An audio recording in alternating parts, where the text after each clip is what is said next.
Hey guys, it's Vass here from Aussie RC Playground and welcome to another episode of RC Pit Stop. Today we're going to be looking at the Stampede 4x4 VXL. Now I've had this car for quite some time, or this truck rather, and one of the biggest issues that I've had with it is obviously the plastic drive shafts. They keep breaking on me, primarily the rear ones. They always seem to go out. The truck is practically unusable on 3S purely because the drive shafts don't last more than a minute or two. Now on 2S, I know that there's a lot of people that have commented on my videos in the past saying that 2S, they don't have an issue, but I have to say that I've broken two plastic drive shafts in the rear just driving around on 2S. So to me, these drive shafts really need to go, and that's one of the issues that I'm going to be addressing today. The other issue I'm going to address today is going to be the brushless system that's in this truck. I don't believe that this system is a good match for this particular truck. Now bear in mind that when I got this truck, I got it just before they updated the ESC. This is still running, I guess you'd call the older version of the VXL ESC. So it tends to get really hot. The motor gets scorching hot, especially if you're going to be running on 3S. But even on 2S, temperatures get rather uncomfortable. And one of the things I want to do is I want to try a different brushless system in here. I want to see if there's a difference as far as temperature goes, and I also want to see if there's a difference in overall performance, power and speed of the truck. I'm going to leave all the gearing and everything the same just to give me a bit of a baseline, and then we might toy around with gearing later on. So as for the drive shafts, one of the things I'm going to do, which I've already done on the front, I actually ordered these from AsiaTees, but unfortunately I ordered the wrong ones. I didn't realize that I actually ordered the front drive shafts.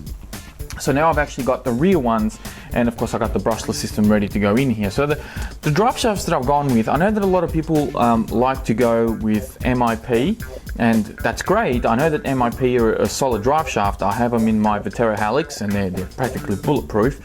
But I wanted to try something different with this truck, and I came across these over at the AsiaTees website.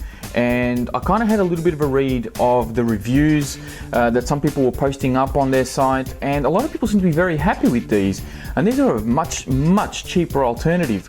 So I'm going to give them a go, see how they perform on the truck. If they're any good, well then obviously you guys know that there's an alternative to MIP if you don't want to spend the big dollars, or you know, if they don't work as well, well then you'll know exactly what you're getting yourself into if you do buy something like this.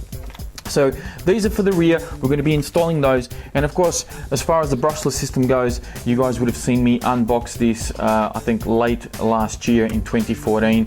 This is the Hobbywing quick run brushless combo. I will have a link in the description for this one, for the video that I did the unboxing of this, if you want to know a little bit more about it. But basically you have a 60 amp waterproof ESC and you got a 3800 kV 4-pole brushless motor. So I'm dying to get this system into this truck. So without me wasting any more of your time, I'm going to start wrenching. I got to take these rear wheels off.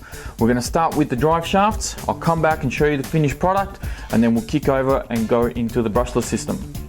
Okay, so you can see here I've installed one of the drive shafts already, and it's looking very nice. Now, since I've already done this one, I know exactly what needs to be done to do the other.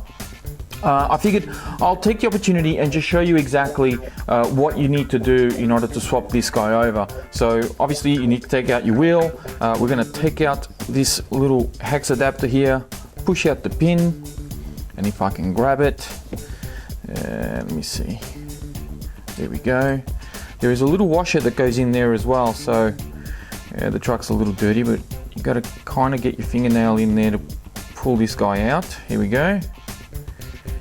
And that slides out just like so. Hopefully you guys can see that okay. Whoops, nearly dropped it. Now in order to take out the drive shaft itself, you really only need to take out this top screw, but to install the new drive shafts you also have to take out the bottom screw, purely because it doesn't bend quite, it doesn't have the same sort of angle as the stock drive shafts. Now that doesn't bother me too much because well, the truck is not going to be pushed to that extreme. I don't think it's really going to make a difference whether it's a degree or two of angle difference, but Very quickly, I'm going to take off this little screw here, which should only take a few seconds. Bear with me. Here we go, so you can see. I know my hand's getting in the way sometimes. There we go, that one's out of the way.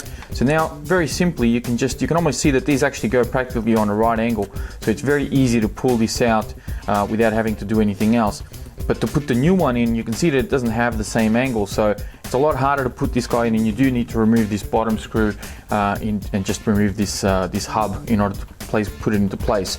Now in here, there is a screw, a little grub screw in there, just holding that in place. You'll need a 1.5mm hex key, which will go right in there, and there we go. Hang on, my hands are in the way. There you go, you can probably see a bit better there. So this guy comes right out. Now the pin does go right through the actual shaft, so now we can slide this guy out. I'll slide him back in and put it back so I don't, looks like my diffs might be leaking a little bit of oil, but we may address that at a later stage. Okay, so the way that these guys work, they have kind of a spleen or spline or something that's called in the middle there. So that's how they work. Very similar to the MIP design, I have to say. So, and the same principle here. Now they do give you a fresh little grub screw that you can put into place. It's also a 1.5mm. One of the things I do with these is I do like to put a little bit of Loctite, because I don't want to see these back out during use. They are extremely difficult to find, as you could imagine, and more than likely very, very hard to get spares for. Well, I mean, I suppose you could probably use it from another brand, but let me just quickly align this guy up. There we go. All right, so now that we've got that guy in place, I'm going to quickly take this one off. So this only has a little bit of thread, so it comes out nice and easy. Pull this guy out, and now we can slide the rest of the shaft in here, put it through the hub. Be careful not to pop out your bearings. Put it back into position just like so. Very easy to do, guys. But for those of you who may be new and just want to know how to swap this around, this is very, very easy to do. There we go, so that's done. Now I can put this guy back in here. There we go, that's done. Okay, so now I push this through. We can now put our washer back in. Whoops. There we go. Now I'll need to sort of put this guy a bit horizontal and put our pin across there. And now put the little hex adapter back into place.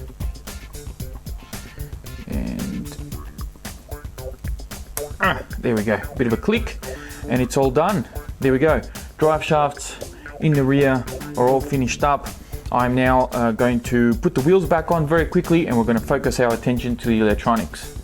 Alright guys, so I've skipped ahead a little bit, and I can tell you that there's been a bit of a development with this whole changeover, something that I didn't expect, and I guess I didn't really study well enough.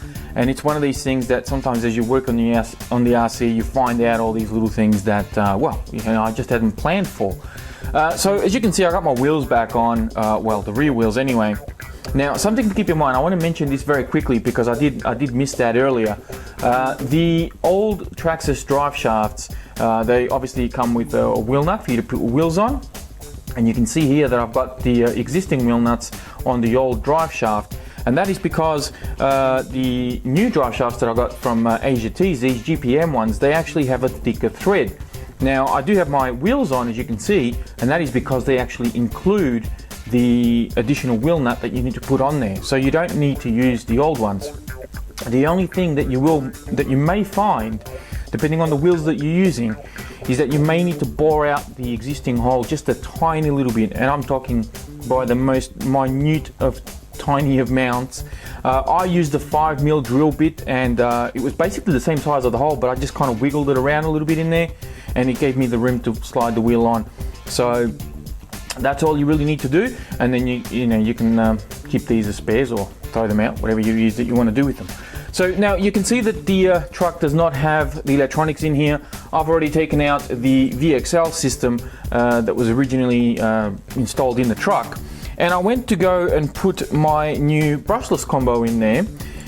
And by the way, you will need to put your own plugs on the ESC for this combo, if I didn't mention that earlier. What I found is that the existing VXL system is actually screwed in to some pre-mounts. Now pay no attention to this plate that's here. I'll actually bring that up a bit closer for you to see. This is something that I've just put on here because you can see that there's a little kind of raised notched bit there which is part of the chassis, and there's there's a bit of some screw holes here that you need to mount your ESC to. Now of course the new ESC doesn't have any of that. I can't just put it on, and it wouldn't fit with those things in the way.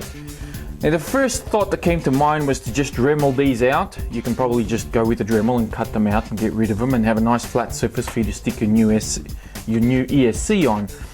But I didn't want to do that. What I did was I actually went and got this mounting plate which came with my 150 amp Hobbywing ESC. And basically all I did was I used an existing hole there to mount it to the hole that was already there for the VXL ESC. I had to kind of bore out this little hole just here to make this kind of line up with the existing screw hole, and I drilled a new hole just here as well. Did a bit of a countersink on the screw so that it stays nice and flat. And now I can mount my ESC on here without any problems. And doing it this way as well, if I decide to take the Hobbywing system out, put the VXL system back in, whether I want to, maybe sell the truck, or I just want to put the Hobbywing system in another RC, then I still have the option to do that without having to modify the VXL system or anything like that. So that's where I'm up to at the moment. So now I can actually use some tape. I can put this guy here. I'm going to mount it all up, put everything back together, and I'll come back very quickly, show you the finished product and finish off the video. Alright guys, so there we are, finished product. I'll give you all a bit of a quick look at how this has turned out. You can see exactly how I've sort of tied up my wires. One of the cool things that I found about putting the platform on the existing chassis and having the ESC raised up a bit is that it allowed me to zip tie it down as well. So I've used some double-sided tape in there, but I've also got a couple of zip ties securing the ESC in place. So this guy is not going to go anywhere. Also have my switch, on and off switch just there, so it should be pretty easy to kind of get your finger under the body. Insert joke here, and just turn this guy on and off from there. My battery cables are kind of facing the outside of the truck, but I really couldn't face them on the inside and kind of have this turned around, because then the cable for my switch wasn't long enough to bring it around to the back here to this side. So I had to have the motor wires kind of in the center and this guy on the outside. You can see the ESC cable goes back into the receiver box. Everything is nice and neat. I have my remote on already. We'll very quickly turn this guy on, and you can see the fan kicking over straight away. Beautiful Hobbywing ESC. Really like this system. Very nice. And I'll give you a bit of a quick demo of wheel speed. Now that is of course running on 2S only.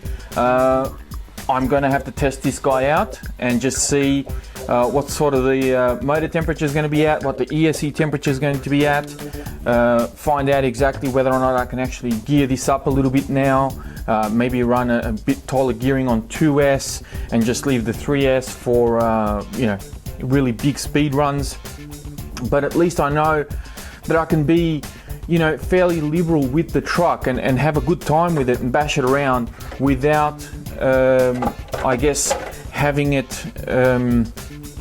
the drive shafts breaking, which was really the main purpose, and of course not having the overheating issues that I've had in the past with the VXL system. So I'm pretty happy with the outcome so far. It took me a little while to get the electronics in there, a little bit longer than I expected because of that kind of raised ESC that was in there. But all in all, I think this is now turning into, you know, a much more serious 1/10 scale monster truck, a much more reliable basher as well. And yeah, we'll see what else I'll need to change. I'm guessing that my next upgrade is probably going to be the shocks, but we'll leave that for another episode. For now, I'm going to leave it here. Thank you all very much for watching. Please be sure to check out the video description for more information on truck, as well as links to the motor and ESC combo and the drive shafts, which I got from AsiaTees. And yeah, don't forget to hit the like button before you go, and I'll speak to you guys next time.